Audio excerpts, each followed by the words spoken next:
Assalamu alaikum, my dear students. My name is Salman Riaz. Today we are going to learn about chapter number 2. That's name is patriotism.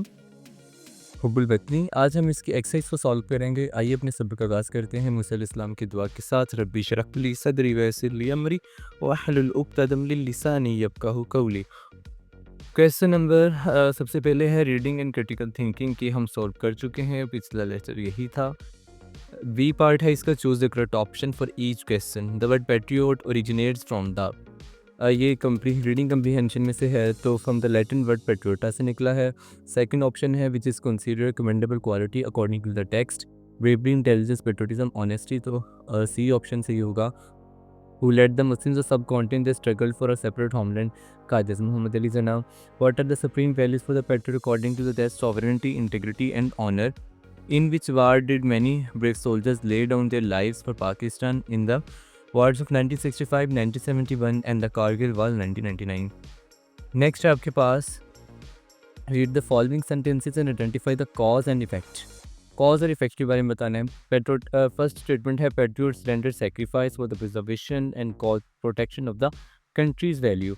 Cause क्या होता है किसी चीज़ का बाइस, और फिर उससे क्या असर निकलता है। अब देखें कि वजह क्या बनी। उन मुहिबान वतन ने अपनी जान कुर्बानियाँ पेश की, किसके लिए।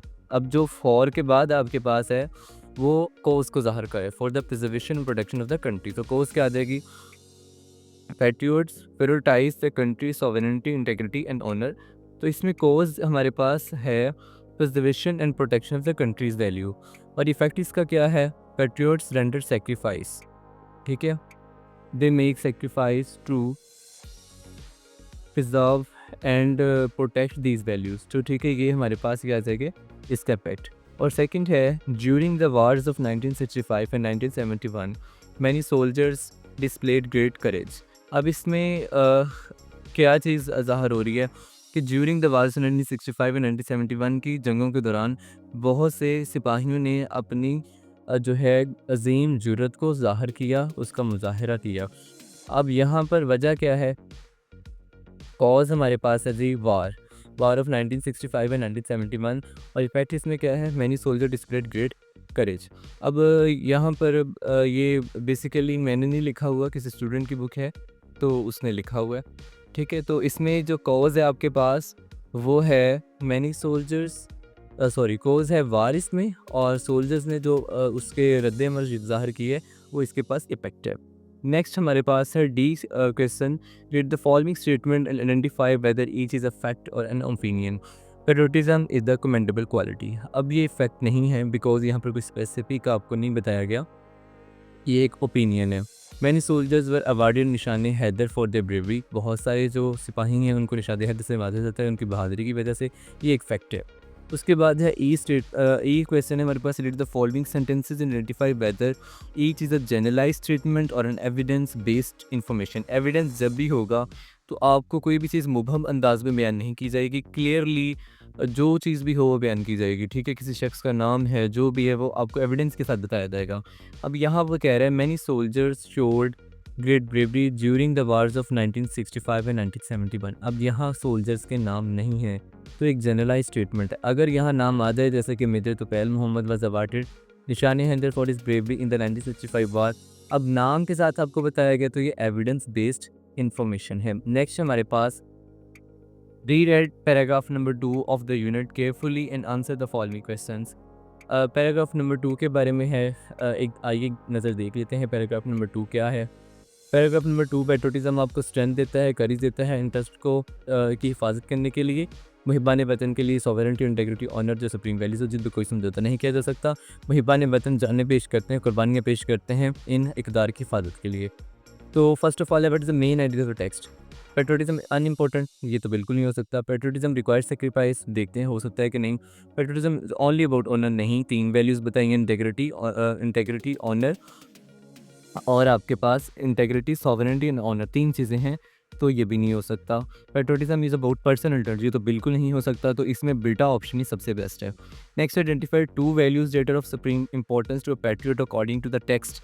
कहता है वो दो वैल्यूज़ बताएं जो कि according to the test supreme values हैं। अभी हमने पढ़ा sovereignty, integrity and honour of the country the supreme values. What do the patriots to do to preserve and protect these values? क्या करना चाहिए पैट्रियोट्स को? अभी हमने पढ़ा patriots should make sacrifices to protect these values. Next है हमारे पास, do you think the text present a strong argument for the importance of patriotism, why और why not? Yes, the text present a strong argument for the importance of the patriotism. It enables the patriots to show courage, to protect their integrity, honor,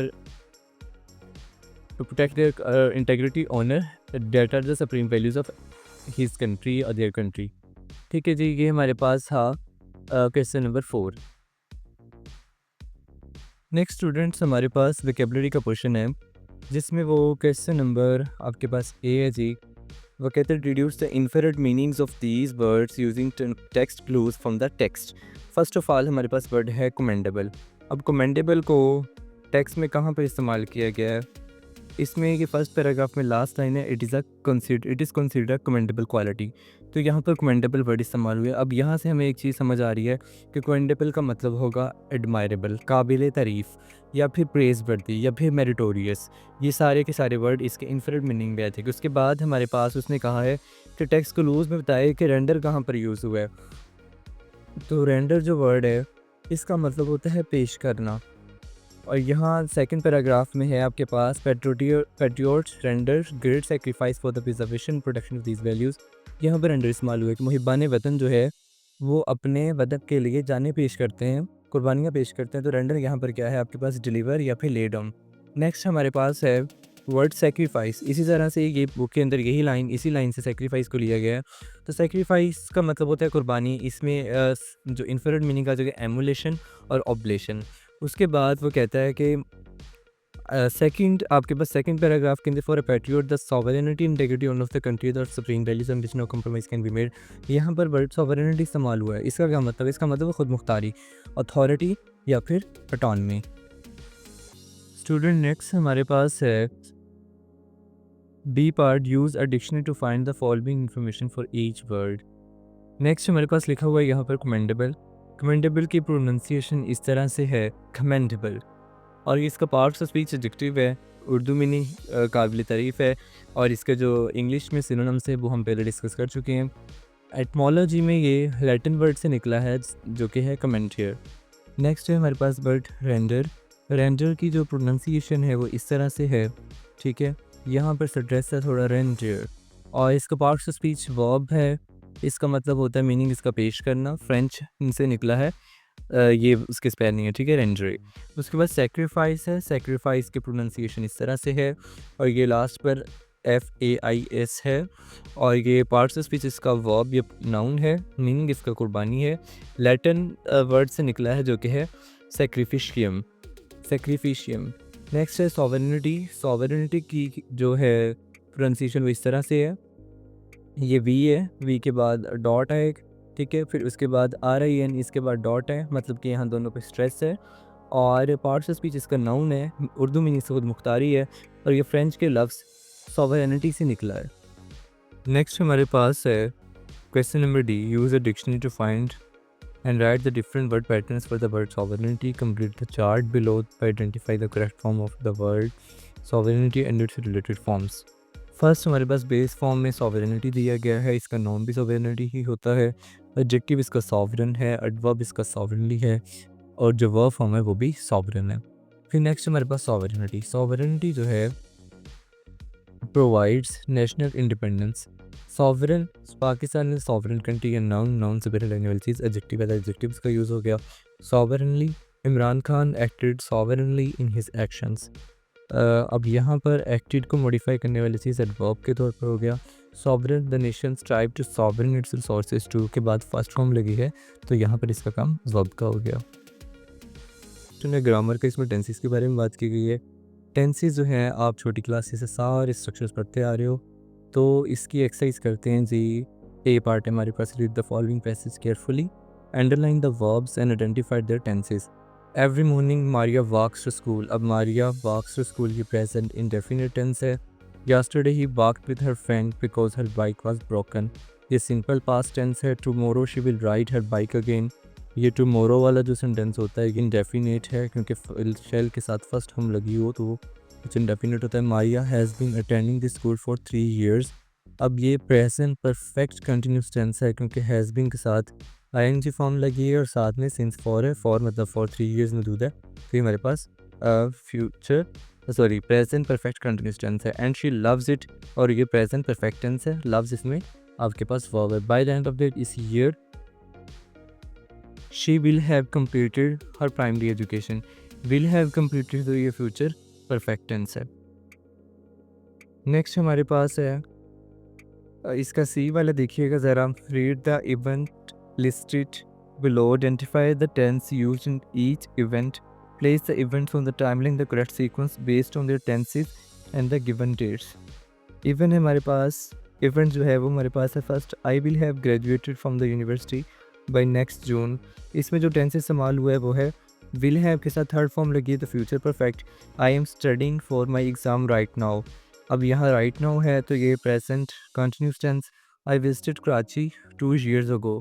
अगो लगा है तो ये past indefinite tense. I have been working on my project for the last 3 weeks. अब इसमें have been या has been के साथ fourth form I मतलब एन फॉर्म आई और साथ में फॉर भी मौजूद होते हैं कि किसकी निशानी होती है प्रेजेंट परफेक्ट कंटिन्यूस की निशानी होती है. I had finished my homework before dinner yesterday evening. तो यहाँ पर हैड फिनिश लगा है थर्ड फॉर्म लगी है हैड के साथ तो ये पास्ट परफेक्ट टेंस है. स्टूडेंट्स नेक्स्ट है हमारे पास जेरेंड. जेरेंड को हम वर्बल नाउन भी बोलते हैं. Gerund is the ING form of a verb that function as a noun. क्योंकि इसका काम नाउन का है तो इसलिए हम इसको वर्बल नाउन भी बोलते हैं. Uses of gerund as a subject of the sentence. Subject sentence के सब्जेक्ट के तौर पर इस्तेमाल होगा. जैसे स्विमिंग इज़ फन. अब आईएनजी फॉर्म वर्ब की तो वो सब्जेक्ट के तौर पर इस्तेमाल होती है. स्विमिंग यहाँ पर जेरेंड है. Object of the verb she enjoys reading या शी इंजॉय स्विमिंग. तो यहाँ स्विमिंग यहाँ सब्जेक्ट था. यहाँ का स्विमिंग क्या हो जाएगा ऑब्जेक्ट. तो यहाँ रीडिंग है शी इंजॉयज रीडिंग तो रीडिंग भी यहाँ पर नाउन है. तो आईएनजी फॉर्म अगर वर्ब के नाउन के तौर पर इस्तेमाल हो उसको जेरेंड बोलते हैं. After propositions they talked about going on holiday. Going on holiday है यहाँ पर आपके पास जेरेंड. आफ्टर सर्टेन वर्ब्स के बाद कुछ ऐसे वर्ब्स हैं जिनके बाद हमेशा जेरेंड यूज़ होता है. जैसे ही सजेस्टेड मीटिंग अर्लियर तो यहाँ पर सजेस्टेड के बाद जो मीटिंग है ये जेरेंड है. Infinitive is the base form of a verb preceded by two. अगर टू के बाद वर्ब की फर्स्ट फॉर्म लगे तो हम उसको इन्फिनेटिव बोलते हैं. Uses of infinitive as a subject of the sentence. Subject के सेंटेंस के तौर सेंटेंस के सब्जेक्ट के तौर पर जैसे कि टू इज़ ह्यूमन. अब इसमें देखें टू इसमें क्या है जी इन्फिनेटिव है. As the object of a verb he wants to learn French. To learn जो यहाँ पर क्या है जी ऑब्जेक्ट है वांट्स का तो ये ऑब्जेक्ट ऑफ द वर्ब है. अच्छा जिस तरह से ये सब्जेक्ट ऑफ द सेंटेंस के तौर पर ऑब्जेक्ट ऑफ द वर्ब के तौर पर इस्तेमाल हो तो सेम फंक्शन इन्फिनेटिव का है. तो मैं कह सकता हूँ कि जो इन्फिनेटिव है इसका काम भी नाउन का दे सकता है. टू इज़ ह्यूमन तो यहाँ जो है टू ये इन्फिनेटिव जो है नाउन का काम कर रहा है as the object of the verb. तो यहाँ पर as the object of the verb to learn French यहाँ पर जो है वो नाउन का काम ये कर रहा है. उसके बाद आफ्टर एडजेक्टिव्स. एडजेक्टिव्स के बाद she is eager to start. Adjective के बाद आपने ट्रू प्रीपोजिशन लगाई है. उसके बाद ये फर्स्ट फॉर्म है जी. टू के बाद फर्स्ट फॉर्म यहाँ पर आपके पास क्या है ये इन्फिनेटिव. उसके बाद टू एक्सप्रेस पर्पस. पर्पस को एक्सप्रेस करने के लिए went to the store to buy milk. To buy यहाँ पर आपके पास इन्फिनेटिव है. Gerund versus infinitive. Certain verbs English में हैं जिसके बाद चाहे तो आप जेरेंड लगा लें चाहे इन्फिनेटिव बट लेकिन इसका जो आपकी चॉइस है तो इंतखाब है वो मीनिंग ऑफ द सेंटेंस को बदल सकता है. जैसे कि जेरेंड रिमेंबर है. रिमेंबर के बाद अगर आप आईएनजी फॉर्म लगाएंगे तो इसका मतलब है refers to remembering something it is already happened. कोई चीज़ माजी में हो चुकी है आप उसको याद कर रहे हैं तो इसका मीनिंग ये होगा. I remember meeting him last year. मुझे याद है जब मैं पिछले साल उससे मिला था. अब गुज़श्ता इवेंट जो था आपने उसको याद किया उसको रिमेंबर किया है तो रिमेंबर के बाद अगर जेरेंड लगेगा तो इसका मतलब है वो काम पहले से हो चुका है. और अगर इन्फिनेटिव लगे रिमेंबर के बाद टू प्लस फर्स्ट फॉर्म लगे तो ये बात ज़ाहिर करती है कि काम फ्यूचर में मुस्तकबिल में होना है. जैसे कि remember to meet him tomorrow. अब याद रखो इस बात को, सुबह तुमने उससे मिलना है, तो अगर तो कोई काम आपने अभी करना है फ्यूचर में तो उसके बाद रिमेंबर के बाद इन्फिनिटिव आएगा। नेक्स्ट हमारे पास है स्टॉप की एग्जांपल।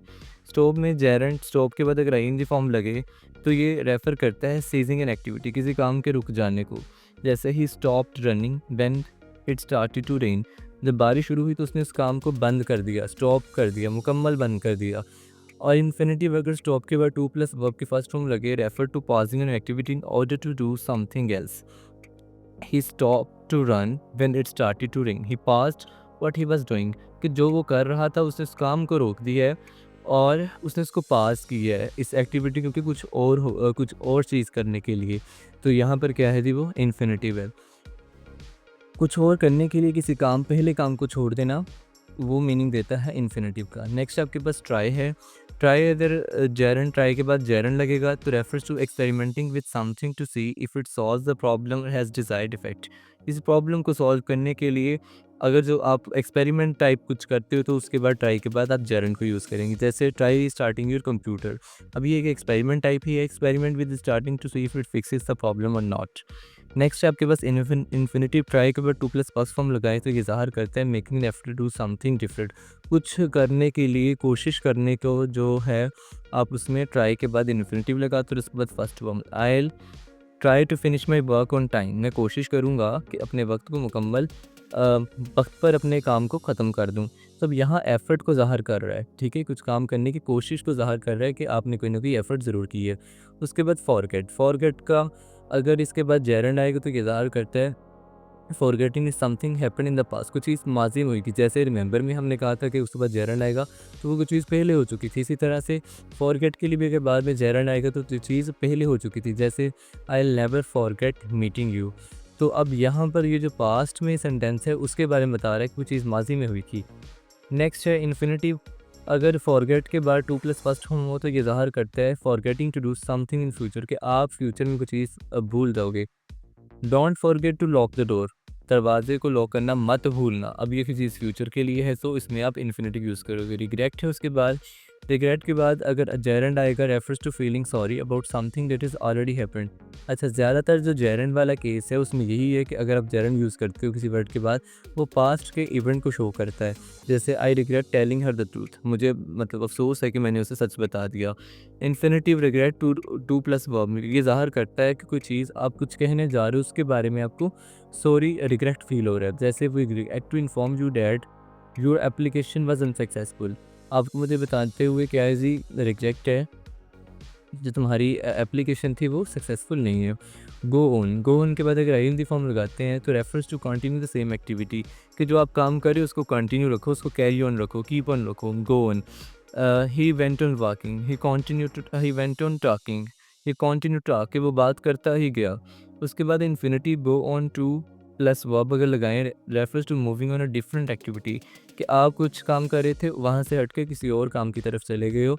अब मतलब अपना जो मेन काम था उससे हटे और कोई नई एक्टिविटी को दूसरी डिफरेंट एक्टिविटी की तरफ स्विच ऑन कर गए हो। After the introduction she went on to explain the main topic, she move to the next part her task, कि उसने अपनी बात से जो उसका अगला हिस्सा था उसकी तरफ वो मूव कर गई है।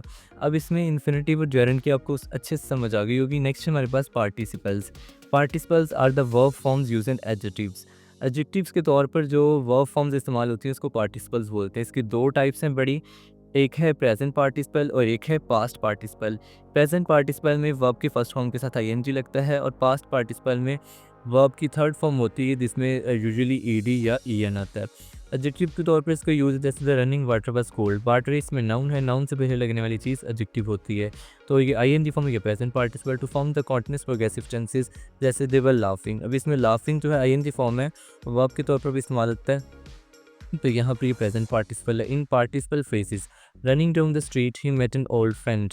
अब यहाँ पर रनिंग डाउन द स्ट्रीट, जो रनिंग यहाँ पर जो है वो आपके पास प्रेजेंट पार्टिसिपल है।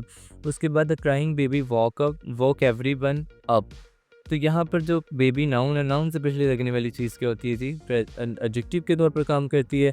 तो क्योंकि ये वर्ब की फर्स्ट फॉर्म के साथ आईएनजी, तो ये प्रेजेंट पार्टिसिपल है। They were laughing at the joke अब यहाँ पर ये हेल्पिंग वर्ब के बाद लगा है और ये आईएनजी फॉर्म के साथ फर्स्ट फॉर्म के साथ आईएनजी है, तो ये हमारे पास present participle. Use the past participle as an adjective. The broken vase was expensive. अब बास नाउन है, नाउन से पहले लगने वाली चीज़ एडजेक्टिव होती है और पास्ट पार्टिसिपल का काम भी एडजेक्टिव का है, तो ब्रोकन यहाँ पर आपके पास क्या है थी, पास्ट पार्टिसिपल। उसके बाद to form perfect tense, she has finished her homework. यहाँ पर जो आपके पास थर्ड फॉर्म लगी है, क्योंकि प्रेजेंट परफेक्ट टेंस को बनाने में या पास्ट परफेक्ट टेंस को बनाने में थर्ड फॉर्म जो आती है उधर भी ये पास्ट पार्टिसिपल होता है। और to form the passive voice, the cake was eaten by the children. Passive voice बनाने में क्योंकि पैसिव वॉइस में थर्ड फॉर्म इस्तेमाल होती है, तो यहाँ पर भी ये पास्ट पार्टिसिपल है। इन पार्टिसिपल फेसिस, जैसे shocked by the news, she couldn't speak, describe the subject of the main class. और यहाँ पर शॉप जो है थर्ड फॉर्म है, तो ये भी पास्ट पार्टिसिपल है। उसके बाद example, the painted door, door noun, noun से पहले चीज़ एडजेक्टिव और ये थर्ड फॉर्म है, तो ये past participle. They had already left, had के बाद थर्ड फॉर्म लगी तो past participle. Present participle as an adjective. The exciting movie pleased us much. अब मूवी नाउन, नाउन से पहले चीज़ एडजेक्टिव और वर्ब के फर्स्ट फॉर्म के साथ एनजी लगा है, तो प्रेजेंट पार्टिसिपल। ठीक है, उसके बाद past participle as adjective. The exhausted runner sat down to rest. और रनर नाउन, नाउन से पहले लगने वाली चीज़ एडजेक्टिव और क्योंकि थर्ड फॉर्म है तो ये past participle. Participle in verb tenses, present continuous में दे आर वाचिंग, वर्ब के फर्स्ट फॉर्म से NG present participle. They were watching, verb के फर्स्ट फॉर्म के साथ आई एनजी, तो प्रेजेंट पार्टिसिपल। उसके बाद they have watched the movie, have के साथ थर्ड फॉर्म लगी तो पास्ट पार्टिसिपल। पास्ट परफेक्ट में they had watched the movie, third form लगी हैड के साथ, तो ये past participle. Participle phrases, present participle phrase. Seeing the rain we decided to stay indoors. अब सीइंग द रेन, बारिश को देखते हुए, तो यहाँ पर सीइंग क्या है आपके पास, प्रेजेंट पार्टिसिपल। उसके बाद इसी तरह से है past participle phrase. Past participle phrase, surprise by the sudden noise he jumped. Surprise क्योंकि थर्ड फॉर्म है तो ये पास्ट पार्टिसिपल है, और अगर ग्रुप ऑफ वर्ड्स हो तो उसको हम क्या बोल देते हैं, पास्ट पार्टिसिपल फ्रेज। उसके बाद read the following sentences, underline the gerunds, infinitives and participle, label them accordingly. Swimming, इसमें जेरंड है जी, स्विमिंग इसमें फेवरेट वर्ब क्योंकि नाउन का काम कर रहा है, जेरंड है। To learn a new language takes time, तो यहाँ पर टू लर्न, टू के बाद फर्स्ट फॉर्म है, इसको इन्फिनिटिव कहेंगे। द ब्रोकन विंडो, ब्रोकन क्योंकि विंडो नाउन, नाउन से पहले एडजेक्टिव और ये थर्ड फॉर्म है, तो ये past participle. She enjoys reading books, अब रीडिंग बुक्स ये नाउन का काम करता है, ये gerund. To travel around the world is my dream, to के बाद फर्स्ट फॉर्म है जी infinitive. The running water, water noun, noun से पहले लगने वाली चीज़ क्या होती है आपके पास, एडजेक्टिव, और क्योंकि ये फर्स्ट फॉर्म है, फर्स्ट फॉर्म के साथ एनजी है, तो ये प्रेजेंट पार्टिसिपल है। नेक्स्ट उसने आपके पास कुछ दिया है, transform the following base verbs into gerunds, infinitive and participles. Write, play और ईट। राइट से राइटिंग हो जाएगा, प्ले से प्लेइंग हो जाएगा, ईट से ईटिंग हो जाएगा जेरंड की कंडीशन में। और अगर इसी का कहे पार्टिसिपल बनाए, अगर प्रेजेंट पार्टिसिपल बनाए तो वो जेरंड की तरह ही होगा, सेम टू सेम। और अगर पास्ट पार्टिसिपल की बात करूँ तो सबकी थर्ड फॉर्म बना लें, रिटर्न आ जाएगा, प्ले का प्लेड आ जाएगा, ईट का ईटन आ जाएगा। और आपने मुझे कमेंट सेक्शन के अंदर इसके सेंटेंस को बना के देना है। मुझे उम्मीद है कि आपको चैप्टर नंबर 2 की एक्सरसाइज की बहुत अच्छी समझ आ गई होगी। अगर फिर भी किसी बच्चे क्वेश्चन हो तो वो कमेंट सेक्शन में से पूछ सकता है। मिलते हैं नेक्स्ट वीडियो में, तब तक के लिए अल्लाह हाफ़िज़।